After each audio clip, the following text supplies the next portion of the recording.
So what I'm going to talk about today, some comments about the letter to artists and the official church talking to artists. Just some brief overview comments. And I'm going to talk about the second section would be the church needs the arts, and there is no holiness without the arts, which I think is a pretty radical theme that's in this letter and in the other teachings. Another big source of this talk was I read pretty much every World Communications Day message from Paul VI on, and kind of gleaned from them an overview of the sense of the church talking to artists. Then we're going to talk about the special vocation of the artist, and finally what the artist needs from the church. I want to open with the dedication that the Pope uses to begin his letter, and because it's lovely, and in some ways I think it's an outline for the letter. He says, "The letter is to all who are passionately dedicated to the search for new epiphanies of beauty, so that through their creative work as artists, they may offer these as gifts to the world." I just want to read that one more time. "To all who are passionately dedicated to the search for new epiphanies of beauty, so that through their creative work as artists, they may offer these as gift to the world." And he unites this with a line from Genesis. God saw all that he had made, and it was very good. And this is the intro to the letter. Dear artists, and instead this is how he says dear, and this is the people. It seems to me that this is an outline of a profound theology. And that the letter is basically a kind of an explication of this opening, but not a complete filling out. There are many themes in this opening which, each one of them needs to be the subject of a dissertation. And I think, my sense is that the Pope is hoping that they will, that we'll be inspired to do that. But some of the themes that are here, it reminded me of Emily Dickinson has a line where she says, "Beauty be not caused, it is." And I think that's definitely in this letter, because in this opening, the idea of searching for new epiphanies of beauty. In other words, beauty is out there, and we just have to kind of search passionately for, kind of peeking its head out here and there and kind of reveal it. But it exists. It's separate it's a thing out there. It has an identity. Another theme: there is only one beauty, and the artist's task is to tap into that beauty and reveal it facet by facet, as though it was a big hidden diamond. And that artists are just like uncovering it a little piece at a time. I love the reference to creative work, and I especially love this because with our students at Act 1, we stress so strongly, you will be nothing if you are not laborers, and that you have to labor as artists. And I think this is kind of a counterintuitive thought. We kind of think of artists just, dancing through the fields and then running in and taking out a bench and paint, and oh, it's lovely, or you just sit down at the piano and la la la la la. And, we tell our students, it takes us almost a month to kind of beat this out of their head. And I hear from my students, it's hard, this kind of, and I was like, well, it's art. But then they're like, I don't think I'm supposed to be an artist, it's too hard for me. and so we kind of have to, get them to understand creative work is their cross. It's their job. So that this is a task of nature, skill, education. And I love this, to offer as gifts.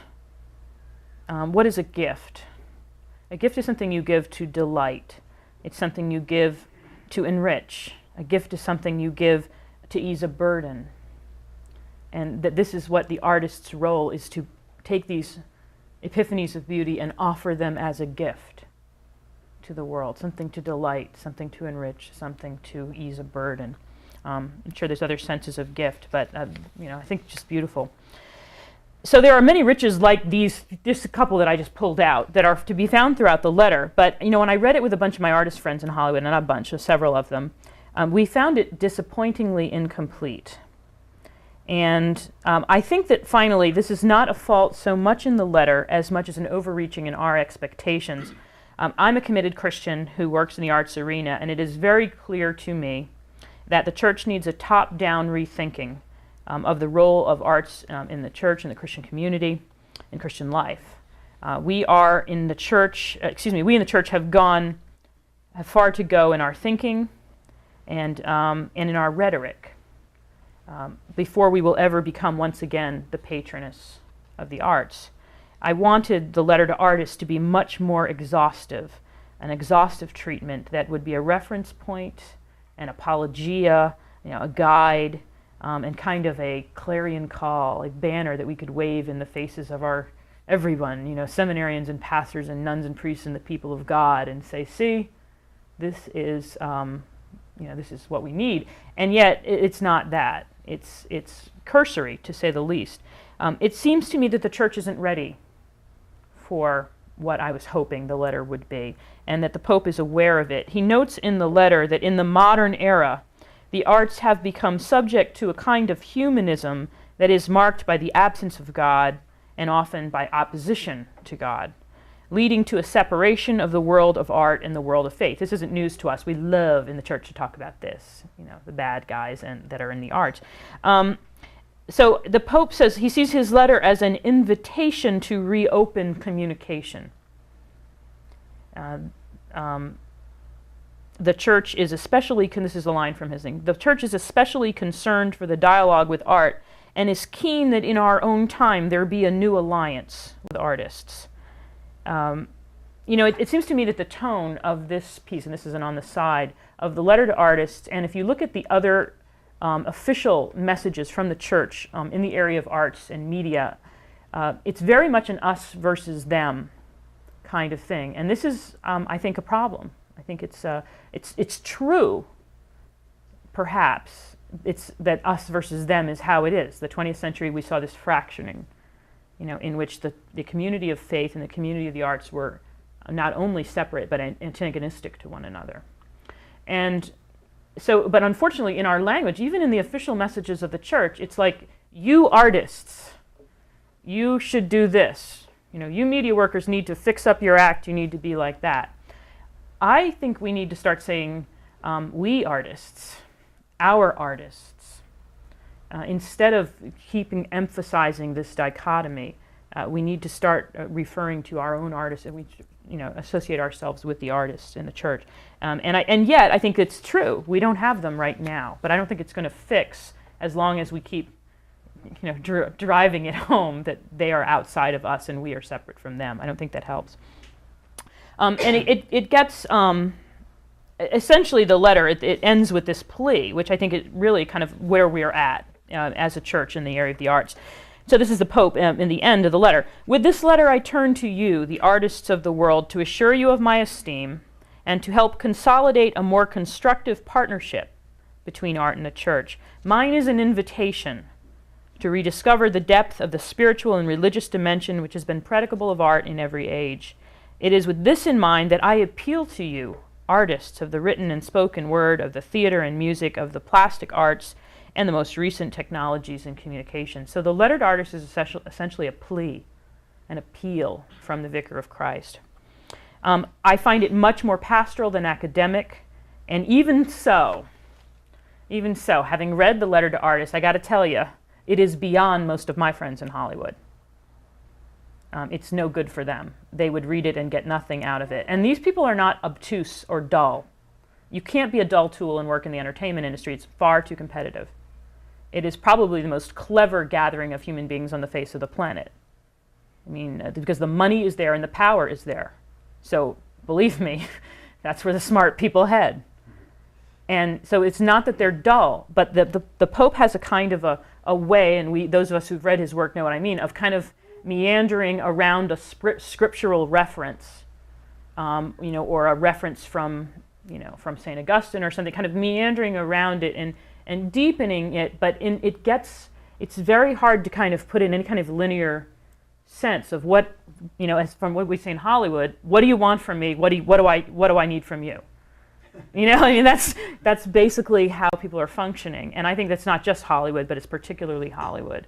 And so this letter, to tell you the truth, with the artists, I think it's not going to really reach them. But it requires us to stand in the middle, because there's many riches to be found here. Unfortunately, it's like speaking French to Russian people. I don't know that they're going to really hear it. So I'm hoping that we can begin to be a conduit for some of this stuff, the ideas that are found here. So what are the ideas here that are in this letter? Really great stuff. First of all, the point is made that everyone is called to be an artist. I love this. I love this idea. This is something I remember reading from Joseph Pieper a few years ago. There's a book called Only the Artist Sings, and it's a collection of his essays. And one of them is about the art, the need to be an artist. And the reason is, he says, in modern life we're being assaulted by so many things, just impressions and media and voices and busyness and stress and cars and jobs and just so much stuff coming at us in modern life that we're losing our ability to really see. We're seeing so much that we're losing our ability to see, which is a weird paradox that actually is very true. And so he says, but what is the purview, the province of the art? Well, artists deal in the details. An artist is great insofar as he can, as Hitchcock says, not look at new things, but look at old things in a new way. And kind of you draw a flower, and it's in the details that you notice that makes it a great work of art. It's not that you have to go find a new kind of flower for people to see. It's a daisy, it's just a different way to look at a daisy, right? And this makes great art. So Pieper says, insofar as we become artists, we force ourselves to get good at something, whatever it is, cooking, crocheting, painting, singing, playing an instrument, in that we force ourselves to focus on the details, we will preserve our ability to see, because we will be people who are focusing on, the small things that were really the essential things of life are to be found. So I love that. So that was an idea I kind of had already, and sure enough, it's present in this letter. But the first work of art, the Pope says, that we are entrusted, the first work of art that we are all given to create is, of course, our own lives. This is a lovely thought. The idea that the new man of St. Paul, St. Paul's new man, we're going to have the new man created, is essentially, this is the work of art that we do in collaboration with Christ.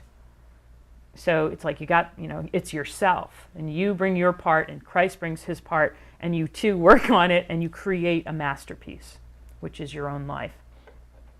And I was thinking, reading this, and this is the Pope's line: all men and women are entrusted with the task of creating their own lives. In a certain sense, they are to make of their life a work of art, a masterpiece.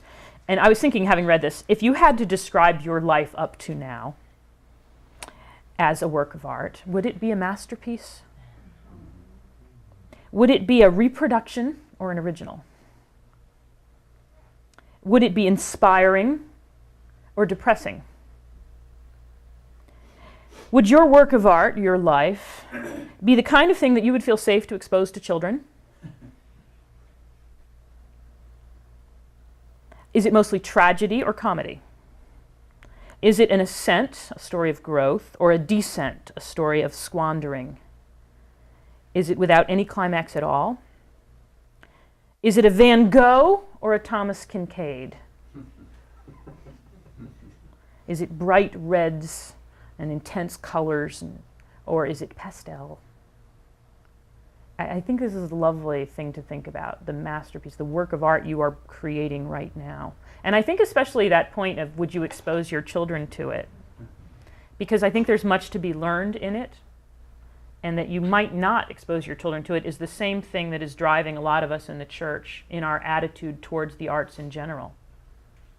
I was in a panel just last week, I got to tell you, and I had another scholar, not another scholar like I'm a scholar sitting there, and he said essentially something to the effect of, we need to be very selective in what we let our children be exposed to, even in the realm of great art, and of course he was obscuring film from that, and I said to him, well, we don't want to ever be the kind of people who wouldn't let a 4-year-old go into the Sistine Chapel or go see the David, right? And he paused. And I could see him kind of calculating the David in his mind, and this close to saying, well, I'm not sure I'd let my 11-year-old see the David. See, this is a problem. And yet we're there as a church right now. And in fact, I had another woman raise her hand and say, I wouldn't let my adolescent son look at, pictures of great works of art because some of them are going to be harmful to him. And we're talking the classics. We're talking 500 years ago, the Renaissance. But we're going to censor those. And this is a big area, but it's weird how we've gotten right now. Anyway, I think it's astounding, frankly. Okay, so that's the first one. We are all called to be artists of our own lives.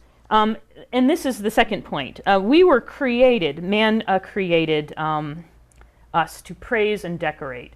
This is in the letter. It's interesting. He says that the phrase, "in the beginning God created," from Genesis, implies that there was a moment when God stopped, kind of. Like he was done, he rested, huh? In the beginning God created and then he stopped. But the Pope's point seems to be, it's not that God stopped creating, it's that he passed it on. Because he was doing this work and then he made us. And he's like, oh, they can do this. I'm going to make a kind of being that continues the process of creation. And that's us. And the funny thing is, I remember my sister telling me, my sister's a physicist and all this nonsense, a philosopher and all this stuff, and she said, man is the only being that if you took him out of the food chain, took him off the planet would go on just fine. You could take, if you took out the whippoorwill, the entire eco chain is going to be thrown out of whack a little bit. But if you take out human beings, everything goes on just fine and the planet continues. So she says, but God doesn't create anything that's a waste. So we have to think of what the purpose of man is. She says, well, there's basically two things that man can do that nothing else can do, and one is to stand in awe and praise, and the other is to decorate. You will never, no matter how advanced your puppy gets, he will never decorate around his plate his little row of food, and say, I think I'm just going to make a little pretty circle on the top and a square in the bottom, and then put some dots around here. Oh, we need just one more dot of food to be balanced before I can eat. See, that's a distinctly human activity. The idea of decorating. And no matter how advanced your dog gets, he's never going to stroll by the most astounding sunset and stop and go, oh. He's not capable of doing that. But somehow, if that act of praise didn't happen, the universe would be incomplete, huh? If the sunset went unacknowledged, the universe is incomplete. So there has to be a being that stands in the center of it all and goes, and says, it is good, it is good, it is good. And that's our job, which I love. So anyway, so we were created as an ongoing, the ongoing force of creation in the universe. This is lovely. So this is how we're all kind of called to be artists. But then the Pope kind of digresses and goes right into, but there are some special people out there who have been a special burden. They've received a special burden called vocation, which he describes as a prophetic vocation. And this is to be an artist. And we need to hear this right now in the church. I've said this a little bit. I'm going to say it a little bit. Artist has perhaps never had a lower connotation among the people of God than it does now. I recall the gospel in which, like Jesus in his stories, and the stories of the gospels repeatedly, when they're trying to give you a sense of the kind of slime Christ was hanging out with, they can't do any better than to say prostitutes, tax collectors, and sinners. Now, if we religious people today were writing the gospels, I think we would use language like painters, actors, and sinners. And here's my kind of paraphrase of how we would take a gospel story. Now a woman came in who had performed in many off-Broadway shows. And the religious leaders thought to themselves, surely if this man were holy, he would know what kind of woman it is that touches him. Or again, Master, we caught this man in the act of producing a television show. Latin Mass magazine says such men should be stoned. What do you say? There are two ways that most of the people of God regard art these days: as ugly offensive or as extra optional. And many Christians regard great art as a thing of the past. It seems to me that anything that is part of popular culture, it seems to me that this is the tone. Anything that is part of popular culture is ipso facto evil. Like if it was such great art, the masses shouldn't be able to appreciate it, should they? But it seems to me that some things are popular because they are great, like soap or the wheel. It's not a fault. It's just a recognition. Now, for godly people, art is most often something to be grimaced at, avoided, and contended with. It is something to be wary of, and something from which we shelter our children. It is certainly secondary to the studies of the catechism for our children, and not even secondary in some cases. It is not generally included in our training of young people at all. This isn't the mind of the church. It is something we need to repent of. Art isn't something that you study after you have studied other things. Art is a means to study all those other things. Art is a kind of priesthood. This is from the letter to artists. And I want to show an example of this kind of priesthood. There's a nice clip from the Shawshank Redemption, which hopefully we will be able to watch now. And because I think it really makes this point of the priesthood of art. Okay, and I've got to be able to do this. All right, here we go. Menu.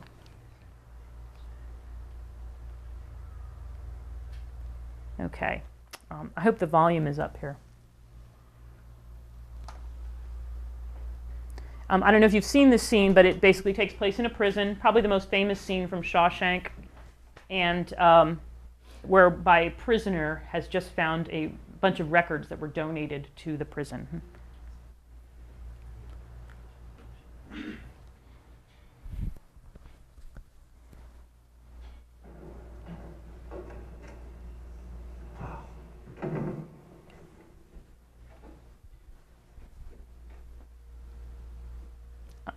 Don't tell me we're going to have a problem with this.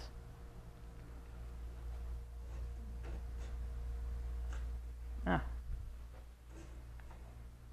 going to have a problem with this. It doesn't seem to be the will of God. Here we go. Blame it on him. Do you need some light?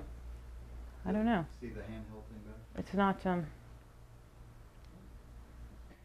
no, it's not. It seems like it's the thing.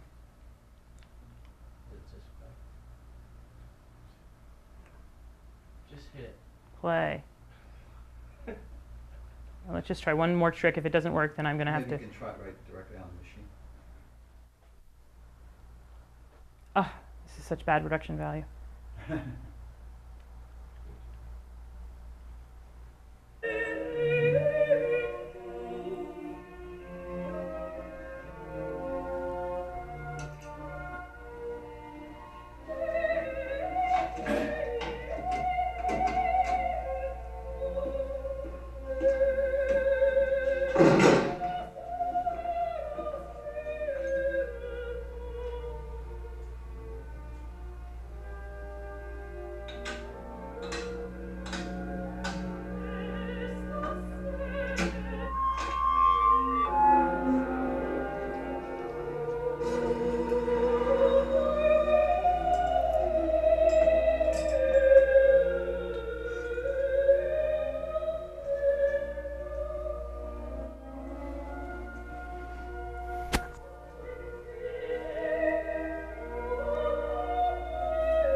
What those two Italian ladies were singing about. Truth is, I don't want to know. Some things are best left unsaid. I like to think they were singing about something so beautiful it can't be expressed in words, and makes your heart ache because of it. I tell you, those voices soared higher and farther than anybody in a great place dares to dream. It was like some beautiful bird flapped into our drab little cage and made those walls dissolve away. And for the briefest of moments, every last man at Shawshank felt free. Okay, cool. Stop. All right. This I love as a priesthood example because this prisoner, when he goes to lock the door, knows he is about to sentence himself to 2 weeks in the pit. And so it doesn't make any sense at all, does it? A couple of minutes of a song for 2 weeks of torture. Why would you do that? And that's what gives this scene its power. The idea of him dying so to bring a little bit of beauty so that every man in Shawshank would feel that homesickness for heaven, that equality, this kind of longing. And the beauty of the scene is that it kind of skirts over, you know, fat men, thin men, prisoners, guards, old men, young men, black men, white men, and they're all one, which is this profound thing about the power of art to make us, to bring us into communion. And it says it in such a lovely way, much more powerful than anything I could say, you know, about that. So, but anyway, this idea of the priesthood, that the artist must die to bring forth, you know, to go into labor, literally, and to bring forth something so that we can all live. Okay. And then the next line, the next aspect here in his vocation is the priest. The artist not only priest, the artist is also theologian. And the Pope quotes from the theologic Father Dominic Cheno, and he says, "The work of the historian of theology would be incomplete if he failed to give due attention to works of art, both literary and figurative, which are in their own way not only aesthetic representations, that is, descriptions of you know, theological realities, but also genuine sources of theology." So something like the Pietà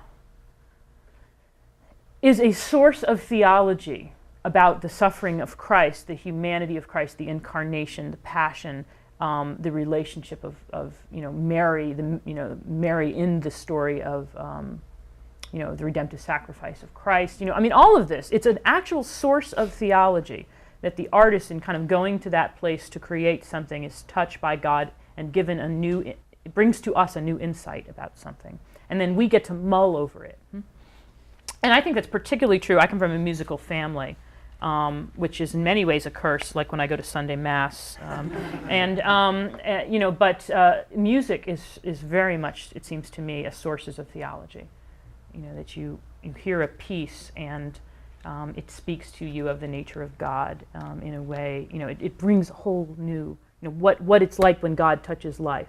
To me, that's when a good piece of music, you know, can do the same thing. So anyway, I think it's definitely a source of theology. Here's another line from the letter to artists. "In order to communicate the message entrusted to her by Christ, the church needs art. Art must make perceptible and as far as possible attractive the world of the spirit, of the invisible, of God. It must therefore translate into meaningful terms that which is in itself ineffable." Again, the church has always appealed to her artists' creative powers in interpreting the gospel message and discerning its precise application in the life of the Christian community. Okay, so what is this vocation of artist then? We need the artist as theologian, the artist as priest, we need artists. Okay. The first thing is the artist is called to excellence of craft. And this is in the very beginning of the letter. The Pope says, "It is one thing for human beings to be authors of their own acts with responsibility for their moral value. It is another to be an artist, able, that is, to respond to the demands of art and faithfully to accept art's specific dictates." I love this phrase, the demands of art, because it carries such a sense of the artist as one who has been called upon to bear a burden. The artist is a receiver, one who will be receiving transmissions. The first morality for the artist is to make him or herself into a vessel that can receive and represent the transmissions coming from the Creator on behalf of the people. The priest, you know, standing at the front of the people in between God and the people, the artist standing at the front between God and the people, getting these transmissions and then turning them around and, you know, kind of overflowing with it in the presence of the people. So the first sense of the artist readying himself has nothing to do with personal holiness. It is all about mastery of the craft. This is the Pope. "We are speaking not of molding oneself, of forming one's own personality, but simply of actualizing one's productive capabilities. becoming so skilled a craftsman that it will be possible to, this is my little thing, possible to expertly give aesthetic form to ideas conceived in the mind. So the first part of the vocation of the artist is to just be so darn good at being an artist, at whatever it is. If you are a painter, because see, God is going to plop into your head this thing, this vision. He's going to give you this drive to realize something, and then you have to turn around and splash it out. But if you're not a skilled craftsman, it's not going to come out right. So the first part of the vocation of the artist is to be a laborer and to master the craft, whatever that craft is. Now, the second aspect of the artist is in terms of getting the message out there, being a good receiver or transmitter, a receiver, God's a transmitter, is holiness of life, freedom. Now, that word liberty and freedom is only used once in the letter, but in the world communications days, it's over and over again. And we know the Pope is kind of obsessed with this idea of, freedom from sin is man fully alive. This is the goal. This is the will of God for us, to be free. And that anything that we do that vitiates human freedom is immoral. We're not allowed to use people. All of these themes, we've seen in personalism, and it's here again. That in order to be an artist and fulfill his vocation, you have to be free from sin. Well, we're all called to holiness of life, but for the artist, it's especially important because of the duty that they have in society to essentially be a window or a translator. And Carol Houselander is one of my favorite writers, and she speaks of Mary as being the reed of God, a perfect hollow reed that God could just blow his breath through. And I think that's the goal for the artist as well, to be a perfect hollow reed. The virtue of a window is that it be so clean that the light can shine through it. A translator must be free enough so that he can represent what he hears without being qualified by his own fears, prejudices, or ignorance. In order to be a good translator, you've got to be free from all the things that would get in the way of you absolutely representing what you've just heard and communicating it, in a pure way as possible. So the Pope speaks of the artist being exposed to the freedom for the artist is going to be in being exposed to the liberating beauty of the risen Christ. We noted that freedom will come to the artist somewhat in mastery of the craft. They will have, tools at their thing. But there are other senses of freedom here besides freedom from sin. And there is that artists must have a degree of financial freedom. We must support them. The church used to be a patron of the arts, and recognition that artists need to be freed up from the workaday world so they could decorate the world for the rest of us. I don't know what this says about the NEA, but it seems to me that if the church was patronizing artists, we wouldn't have to worry about the state-funded artists, because their paltry mediocrities would be lost among the plethora of beautiful sacred works that would abound everywhere. It's possible, it seems to me, it's impossible not to be vulgar when you refer to Mapplethorpe's work or the dung Madonna. But it seems to me that those get attention because they are the only people depicting religious iconography right now. I have seen a couple of recent depictions of Christ and Mary, and that we have done. And to tell you the truth, I'm thinking of one that is now over the doors of the Cathedral of the Archdiocese where I am from, Los Angeles. And this is funded by us, but this is just, to me, it's the ugliest depiction of Mary that I can't imagine praying, or being inspired by this thing to anything but despair. But anyway, it seems to me that there's just not enough out there. That's why these are getting the attention that they're getting. But if the dung Madonna was one of 5,000 Madonnas that were done in a 2-year period or a 5-year period, it would just be dismissed as ugly. And this is the problem. Artists must have freedom of expression, freedom from financial worries, freedom from freedom of expression. Free expression is qualified when obstacles are placed in front of the truth. In his 2001 message for World Communications Day, the Pope referred to the Christian communicator as having a prophetic voice. And at the Jubilee for Journalists, the Pope apologized to media workers on behalf of the Church for the times in the past that the Church has been evasive, secretive, and uncooperative. This blew my mind. I was sitting with my friend who is from a CNN, and she's a New York journalist, and she said, we were at the Jubilee for media writers, and right before the Pope came out, she looked at me, she goes, "I think he's going to yell at us." And so the Pope comes out and gets up there, and in the course of his talk, "My dear media people, I am sorry on behalf of the Church if we have been evasive, if we have deceived you, if we have covered up."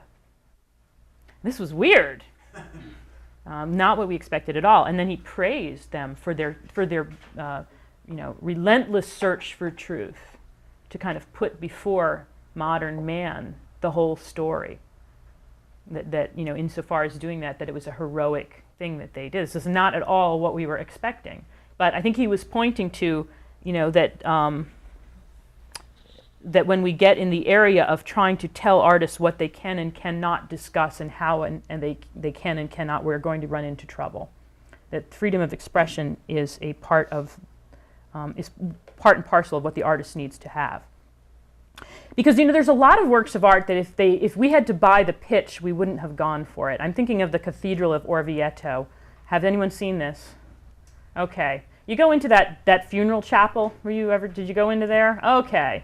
Now, if you were the one who had, bought the pitch from the artist, and the artist said, "See, on one side I'm going to show the blessed at the eternal banquet in bliss, and on this side I'm going to show demons raping and molesting the damned." Would you go on, "Oh, absolutely, sign me up"? No, we wouldn't. That's a bit much. It's a church. And we would have qualified this astounding, unbelievable work of art. But the artist just said, "Oh, you want a death child? Let me handle it." And we trusted the artist because they were operating from the context of faith. They were in the family, and that was their job. And even if we didn't get it, we understood that they did. And so it was like, okay, whoa, this is a mind blower, but all right, thanks. This is something that's missing now. There isn't that trust of our artists, and there shouldn't be complete right now because they're not in our family. But this is where we're heading. We're not heading to a non-offensive art, everybody. This is not the goal. It has to be a prophetic, or it just isn't doing its job.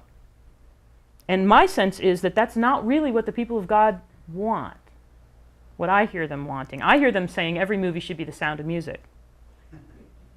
I mean, I really hear that. I heard someone tell me just within the last month, if my 4-year-old can't go to it, it shouldn't be made. And St. Paul, when I was a child, I read like a child, I spoke like a child, but I've become a man and I've put aside the things of childhood. And I don't want to watch Spy Kids 2 all the time and have to glean out of it something deep. I want to watch Changing Lanes, and I don't want to bring my 4-year-old nephew because he's not up to that, But anyway, okay. Another obstacle placed in the way of artists is the suggestion that they should be preoccupied with trying to do good through their art. This is something new, it seems to me. Christian artists are saddled with a responsibility to atone for the lies and ugliness that is out there in the arts, principally by producing work that is apologetic or defensive in nature. Too many writers, this is Flannery O'Connor, too many writers are more concerned with saving the world than with saving their own work. I cannot imagine Charles Dickens sitting down before he wrote a novel and agonizing how to integrate his Christian worldview into the story. This impulse is a desperate quick fix, it seems to me, mentality. That we want to make up for lost times really fast. So we're kind of forcing our artists to have to, put everything out there. Be in everybody's face the way evil's in our face. We're going to make up fast. We're going to catch up. It's not going to happen. It's not going to happen. And it's just going to be schlock. And I have read a lot of it. I've read a script recently, I guess a year ago, excuse me. We had these stupid coasters made, and every time you take the cup off of it, the coaster comes with it. Bad production value. All right. It was brought to me as it was shortly after Cider House Rules won the Academy Award for Best Screenplay. Cider House Rules was really a movie about abortion. If you listen to John Irving accepting his Academy Award. Thank you, Miramax, for having the courage to make a movie about abortion. I had a lot of Christians telling you, by the way, that that was a coming-of-age story, that abortion was just a background theme, but that wasn't what the movie was about. No, John Irving knew what it was about. Now, so I had some Christians, but it was a tedious film, where the second act was like an hour long, nothing, meandering, bad screenwriting. Just really boring, that it would have died a quick death if it wasn't for the industry holding it up because it was a movie about abortion. Now, I had these Christians bring me a script which they described to me as a Christian Cider House Rules. Pro-life Cider House Rules. I was like, why would we want to write that? It was tedious, propaganda, manipulative, meandering, bad art. Well, we need to answer that movie. See the mistake we're making here? We don't get to do that. We don't get to make propaganda because there are lies out there. We don't get to force our artists to have to become propagandists. What we need to do is free up our artists to write beautiful things so that people will then let go of whatever it is they're grabbing onto right now to reach for something else. Okay. We're not going to trick people into being good. All right.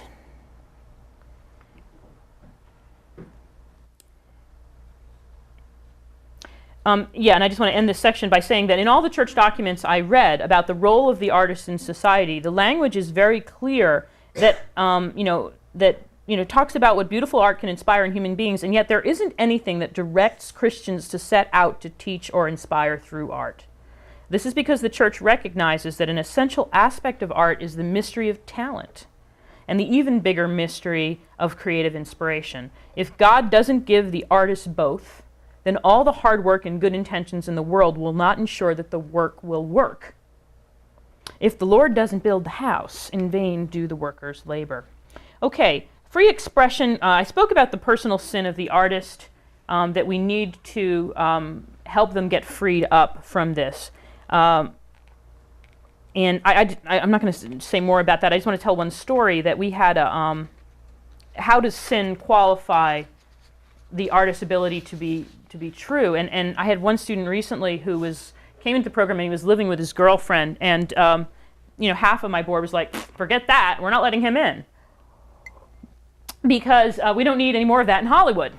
And my impulse was to agree, but the kid was a very talented writer. And he has a good background in film already, and very, very sincere in his letter to us of being searching. And reading it, it really reminded me of St. Augustine in the Confessions, struggling with this problem. And I remember waking up in the middle of the night with like, would you ban St. Augustine from Act 1? Or would you try instead to win St. Augustine over and hope that if his heart is good, that he'll cleave to the good? So we let him in. I'm like, hey, it's home field advantage. 29 other students living a godly life insofar as I can determine, one struggling with this area, and this one in the top 3 writers, best writers in the class, which is always a funny dichotomy how, we're all so healthy, we just can't be great artists. But anyway, so he comes to me in the 3 days before the end of the program, and he said, there's been something that's been bothering me all month, and I'm really? What is that? And he said, my situation, the way I'm living, it's going to get in the way of me being able to tell the truth, and I want to tell the truth in my work. And I said, how is it going to get in the way? And he said, well, I'll always be qualifying. I won't be able to really ever say that, people living together, what the ramifications are, because I'll always be defending myself. In every representation, I'll always be making an exception for myself and my situation. He goes, and I don't want to be that kind of artist. I want to be able to just tell the truth. And so he said, I don't know if you know my situation, but I want you to know that I'm not living with my girlfriend. 1 month. He's going to be a saint. He's a great, very sincere, talented, profound young man. And it taught me something, first of all, from the attitude of the church to artists. that when we have home court advantage, if we can win them over, we're fishing with a net as opposed to fishing with a pole, you know, because you get one of them and they bring in a whole world of people. And also that we should not tell God who he can work with and who he must not work with. And this is always a challenge for us. Okay, the artist is theologian, the artist is priest, the artist is social servant. The Pope makes the point that society itself needs artists, not just the church.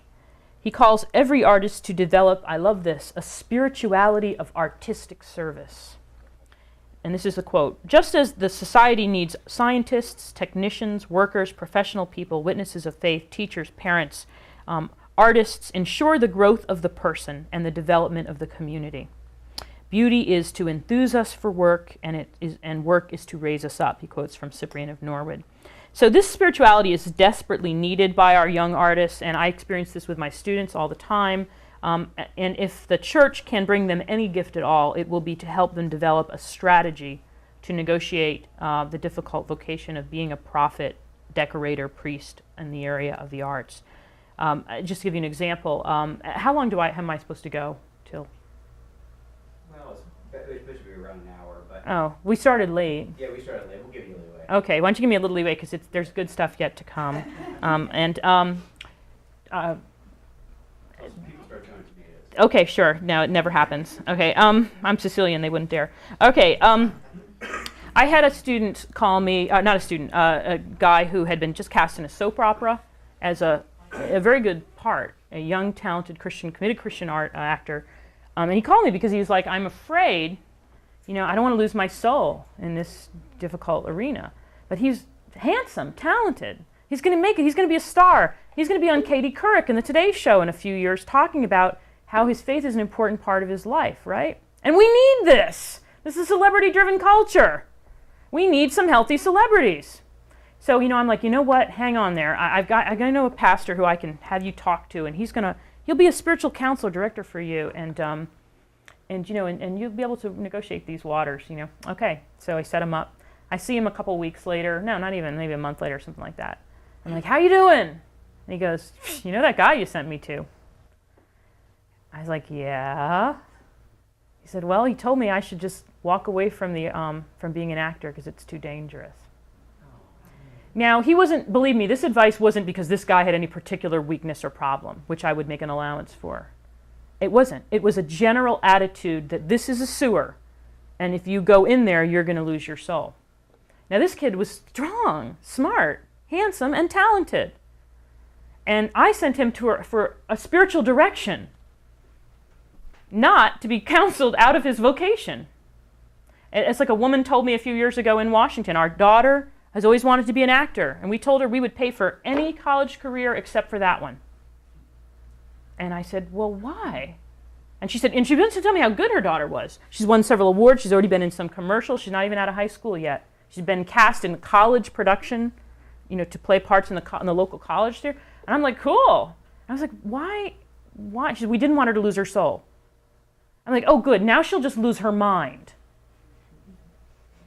And I was like, "What is she doing?" "Well, she's going to be a nurse." And this is a tragedy for the church, in my view. It's an easy solution, but what we need is to develop a spirituality. The church needs to develop a spirituality to help sustain these people, not counsel them out of it. That's, you know, it's ridiculous. We're never going to get better. All right, what should healthy art look like? This is the next phase. And again, this document is more to artists than it is about art, and yet there's some neat points to glean out. Beauty. The Pope notes that the artist has a special relationship to beauty. In a true sense, it can be said that beauty is the vocation bestowed on him by the Creator in the gift of artistic talent. This is a huge area of consideration that we need to take apart, because the question, and this is the number one question that I get from my students, and they're preoccupied with it all the time, and it is basically, is beauty pretty? Does beauty have to be pretty? What exactly is beauty?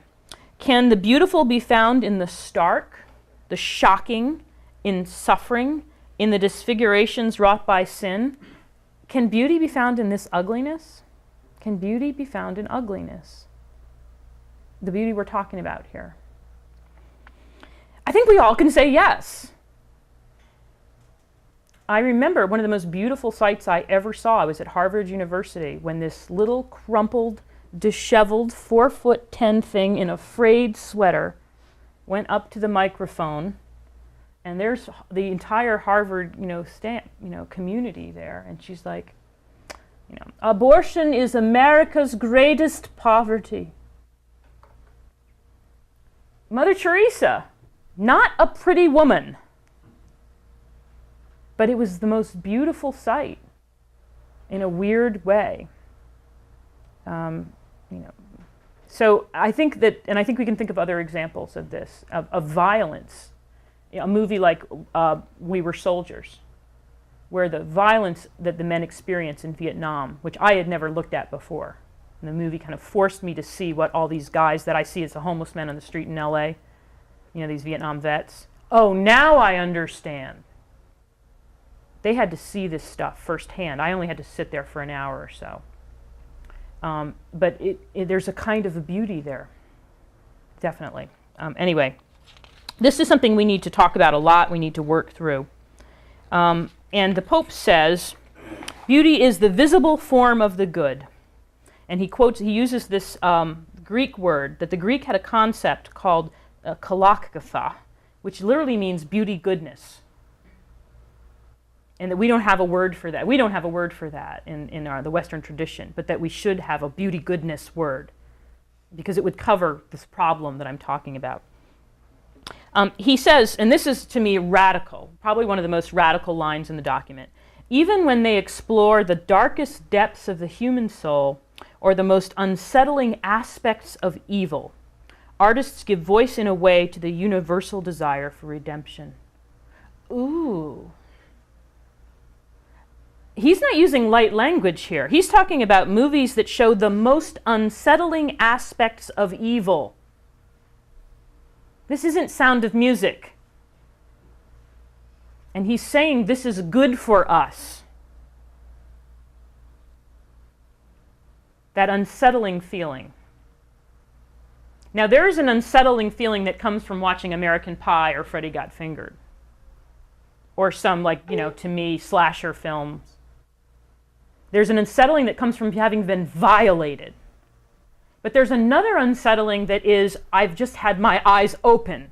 It's when you read a Flannery O'Connor story and you just don't want her to talk about the zits on the face of the teenager or the greasy hair. Stop that. Ew. But she kind of forces you to look at that. And it's unsettling. Good unsettling. And my sense in the people of God today is that any unsettling is bad. And we're sounding like idiots to the artistic community. We sound like insecure, fearful, superficial, thoughtless people. This is how Hollywood is hearing us. And I know I'm working there. You just have to take my word for it. Okay.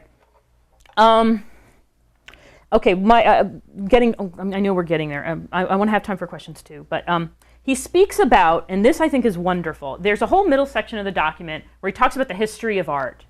And I'm like, oh, for heaven's sakes, 4 pages, who cares? Tell me what to do or think. I don't care about this critique. And then I'm just like, go back, the way you would for a movie if you didn't get something.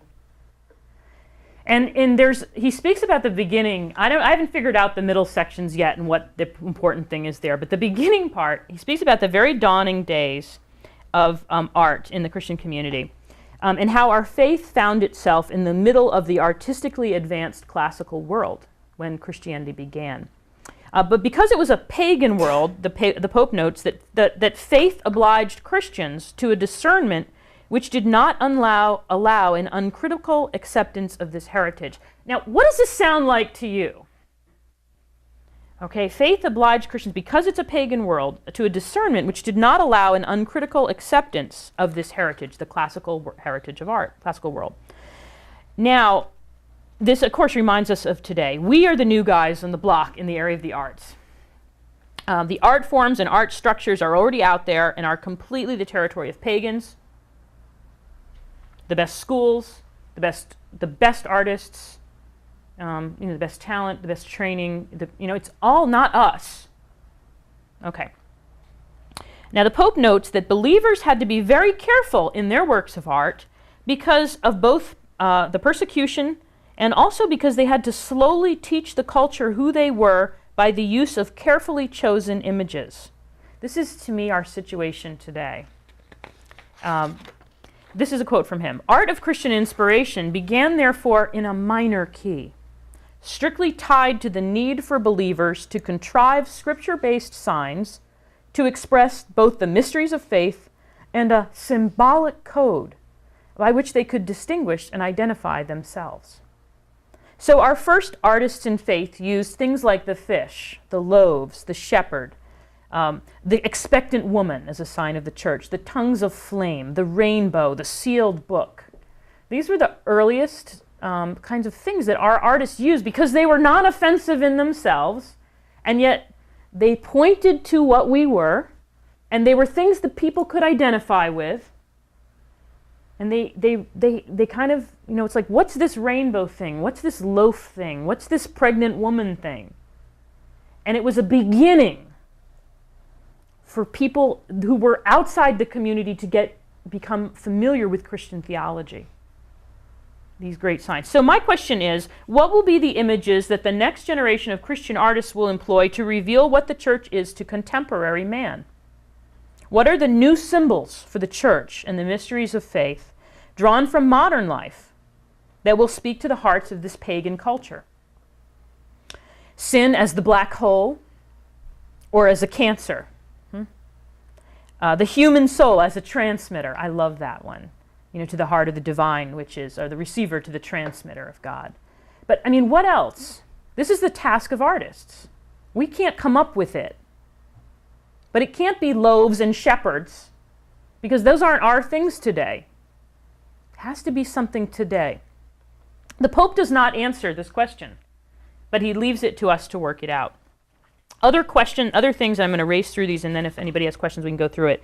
Things about art. Art entertainment must not just be a throwaway, but the part of our responsibility as Christian artists is always going to be to give somebody something more than they ask for, something redemptive when we entertain them. Other people can just entertain them, amuse them. We have to save them. Catholic art is sacramental. Every time they experience our art, they're going to have a haunting sense of something that is unseen. All of creation it's like a movie, with all the objects in creation are a movie about God. And the same thing in art. It's going to be pointing to something we don't see. It's communitarian. It's going to carry the conviction that we are all connected, and cinema is particularly powerful at doing this. It's going to be paradoxical. In its themes, our art is going to be paradoxical, the ironic juxtaposition of suffering and joy, where Good Friday is the worst thing that ever happened and the best thing that ever happened. This is going to be in our art over and over and over again. And do you see the problem now? Because I just saw a play last weekend where the nun in it was pure and good and wonderful. And the artist in it, and no, I'm not kidding, she actually was a painter, was evil and vile, a lesbian, promiscuous sinner who was a drunkard and a drug abuser. What is the problem with this? It's too easy. There is no paradox here. The nun is pure, she's a vessel of God, she's pleasing to God. This person is evil and completely vile, she is displeasing to God. She cannot produce anything good, she can produce only things that are good. This isn't even true! And yet, I was with a Catholic audience and they stood to their feet. Yay, wonderful masterpiece. This should be seen in every church, every school should do this play. And I'm like, please, no, can't we watch Left Behind instead? And yet it was easy, because there's no paradox there. It's not what we're supposed to have. Another cool theme in this document, nudity good. Ooh, What is this? Nudity good. I'm telling you, it's there. He speaks about the Renaissance period, and he says, what has characterized sacred art more and more under the influence of humanism and the Renaissance, and he's talking about a positive influence, and then of successive cultural and scientific trends, is a growing of everything human. In itself, such a concern is not at all a danger for Christian faith, centered on the mystery of the incarnation, and therefore on God's valuing of the human being.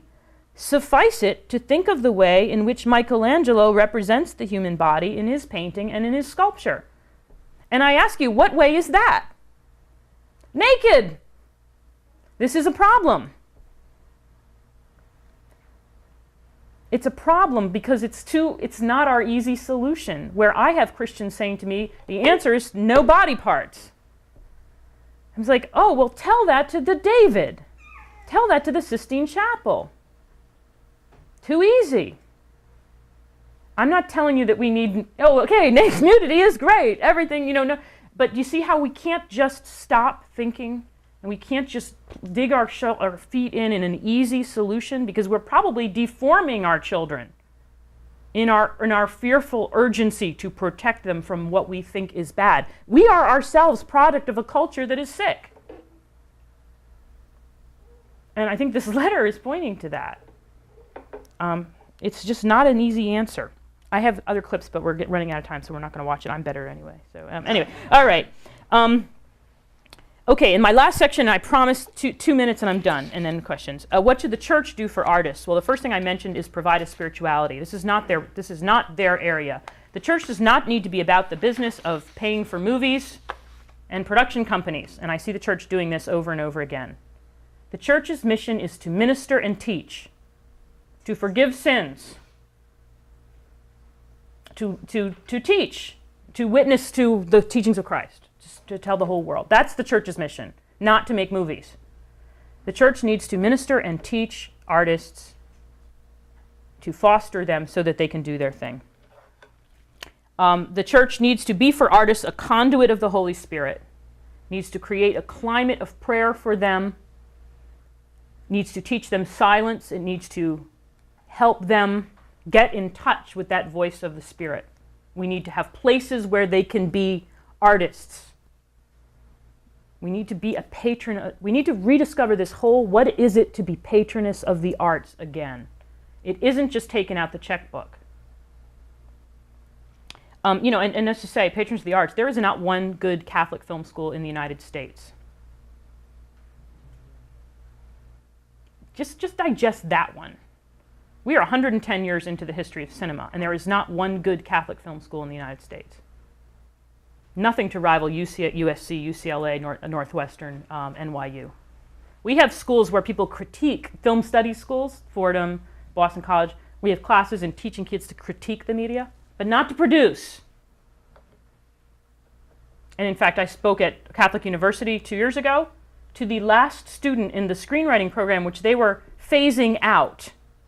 Catholic U phasing out its screenwriting program. What is that? This is not being the patrons of the arts. It needs to be a homeland for the soul that is restless. And provide training for artists in the heart of the church. And these are some quotes. What is needed in our time, this is the Pope, 2001 World Communications Day. What is needed in our time is an active and imaginative engagement of the media and arts culture by the church. Catholics should not be afraid to throw open the doors in this arena to Christ. And then Christian communicators need a formation which enables them to work effectively in the media and arts environment. Such a formation will be a comprehensive training in skills, training in ethics and morality, with particular attention to values and norms relevant to their professional work, training in human culture, in philosophy, history, social sciences, and aesthetics. Before all else, it will have to be a formation of the interior life, the life of the Spirit. And there's 2 or 3 others that I have here from different documents. So I guess in short, please make checks out to Act 1, Writing for Hollywood. That's what we're trying to do. In conclusion, this is a quote I'm going to read from one of his letters, Messages for World Communications Day, and I think it's 1995. And I changed it a little bit. I tweaked it a bit because I think it's, you know, it's basically what the church needs and what the artists need. And I'd end with that. The church's culture of remembrance can save the arts culture of transitory issues from becoming a forgetfulness which corrodes hope. The arts can help the church to proclaim the gospel in all its enduring freshness in the everyday reality of people's lives. Secondly, the church's culture of wisdom can save the arts culture of representations of life from becoming meaningless collections of facts, how things look, without what they mean. The arts can help the church to remain alert to the array of new knowledge now emerging in new forms. Third, the church's culture of joy can save the arts culture of entertainment from becoming a soulless flight from truth and responsibility. The arts can help the church to understand better how to communicate with people in a way that appeals and even delights. This is a relationship of necessity, of mutual enrichment. It is a gift of God, and it is for all of us to embrace. Thank you.